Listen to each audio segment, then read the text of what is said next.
Hello everyone and welcome to Low Budget Otaku, and today the SH Figure Arts Harley Quinn KO.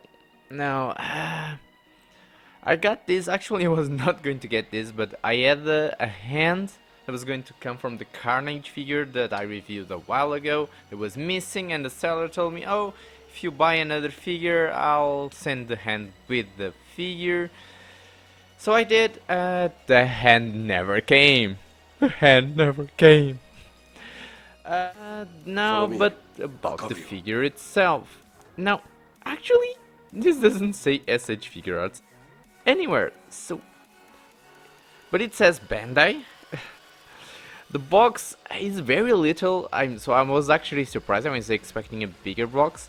The box has great artwork. I'm going to probably put an image of the original box there if there's any difference, but there is no mention of SH Figure Arts anywhere on the box. So, yeah, maybe they're being a little bit more careful now. But definitely the images look like the SH Figure Arts one. Now, it does bring an instruction booklet that says SH Figure Arts, so the instruction booklet is very simple, just explains to you how to exchange the hands that you have, the gun, and how to put the bat into the hands. Now, what does she bring besides the figure itself? So we got the baseball bat. Let me focus.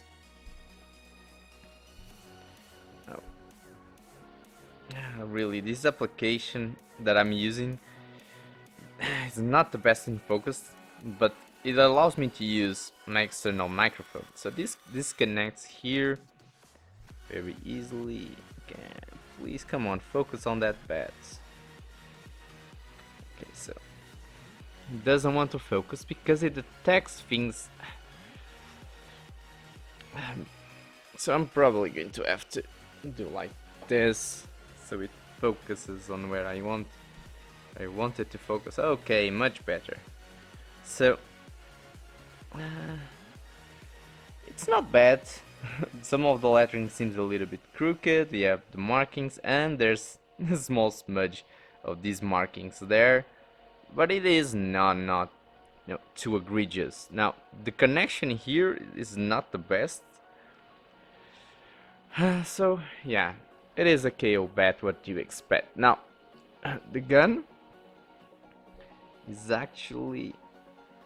Oh, let me focus again. Refocus again. Come on. It's actually much better. It's not Hot Toys level of paint, but it is pretty decent. So I'm okay with the gun. Then we have hands. So she comes with two open hands. So you got a ring on one hand, and you have the glove on the other, and then we have a pose hand.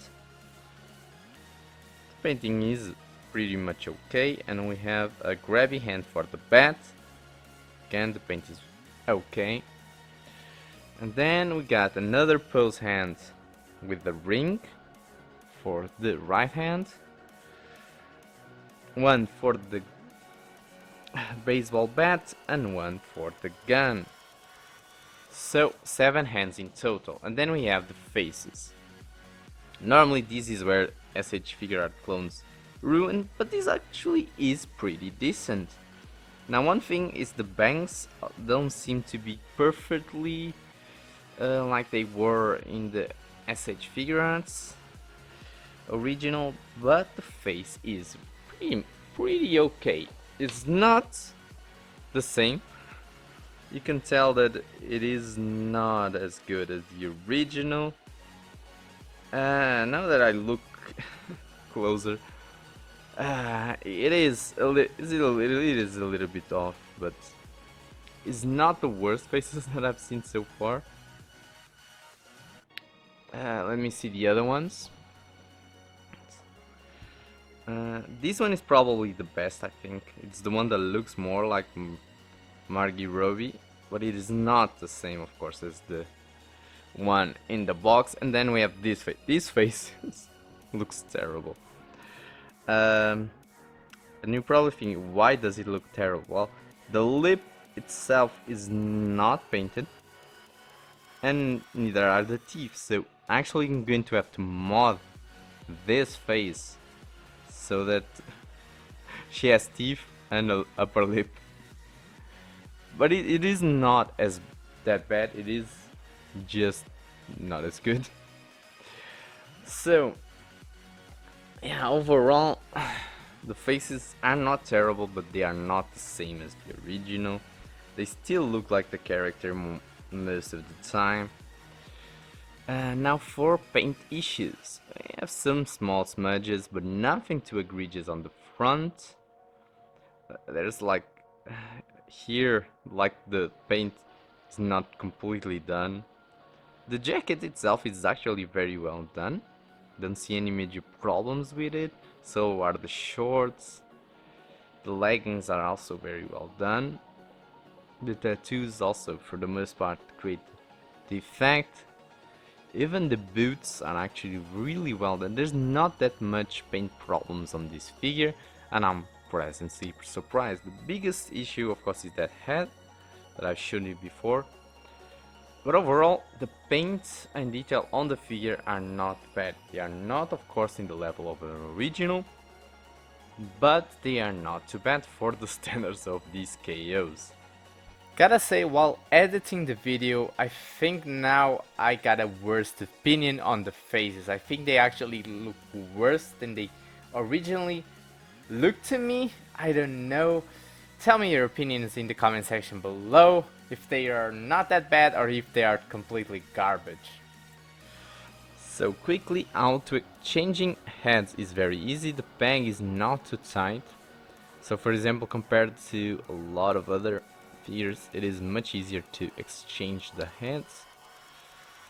I pop it back in. Now, this I'm not sure if they are pegged. If you can move them.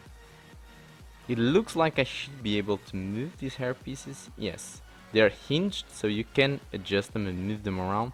Now these ones I don't think they are, so I'm not going to risk moving them around too much. So let's have a better look at that face that had that paint problem. So okay, I'm focusing. Yeah, so if you look well, there you go. The teeth are not painted, the upper lip is not painted, but I decided to paint it myself. Okay, so I just finished actually painting the head that came without lip and teeth, and it looks a lot better now. Still not a perfect replica. Like, her eyes are, now that I'm seeing closer, her eyes are like facing forward. Makes no sense to me. Like the rest of the expression, it's okay, but and I think she also is missing the tattoo on all her faces. The braids are too far apart, while the original should be lower.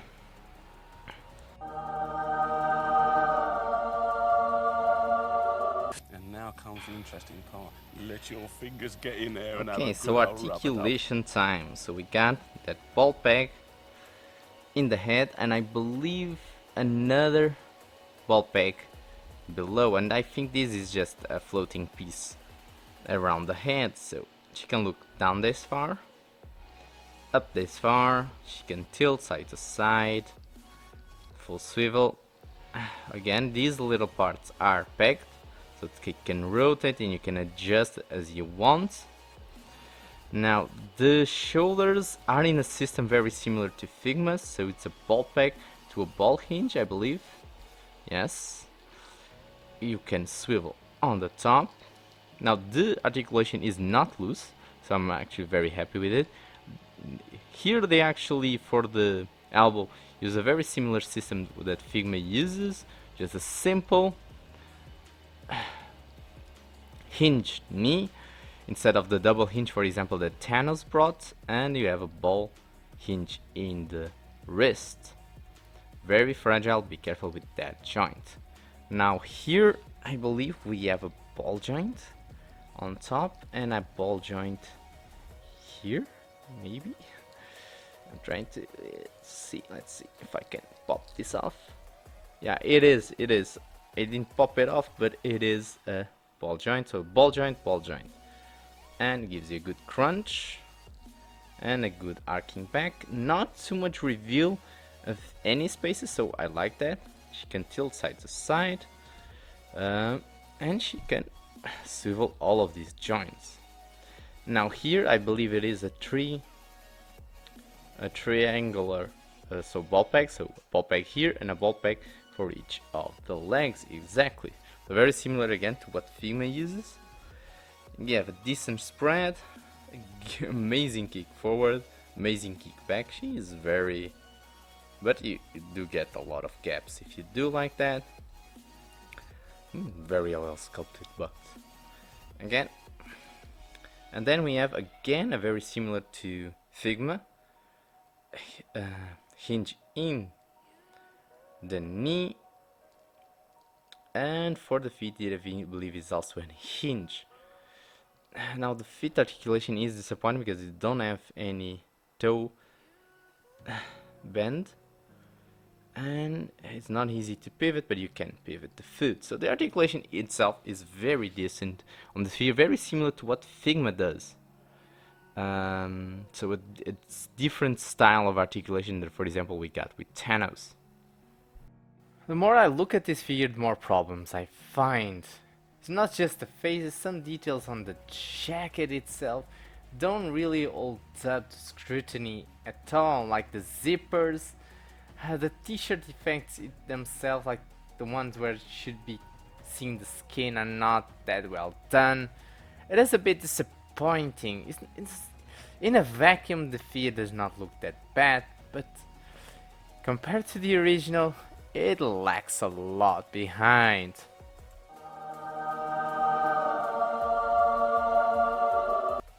And I do believe her scale is wrong.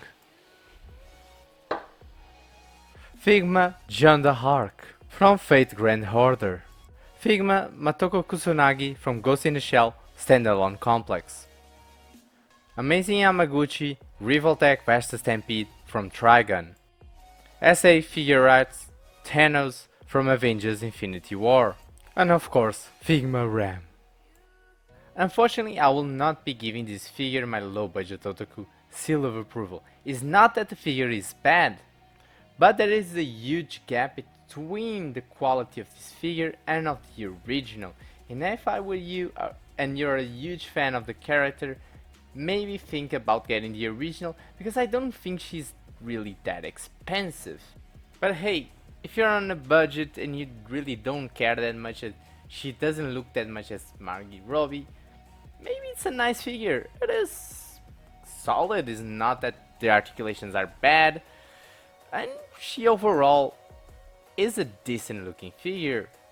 It all depends on your level of expectations.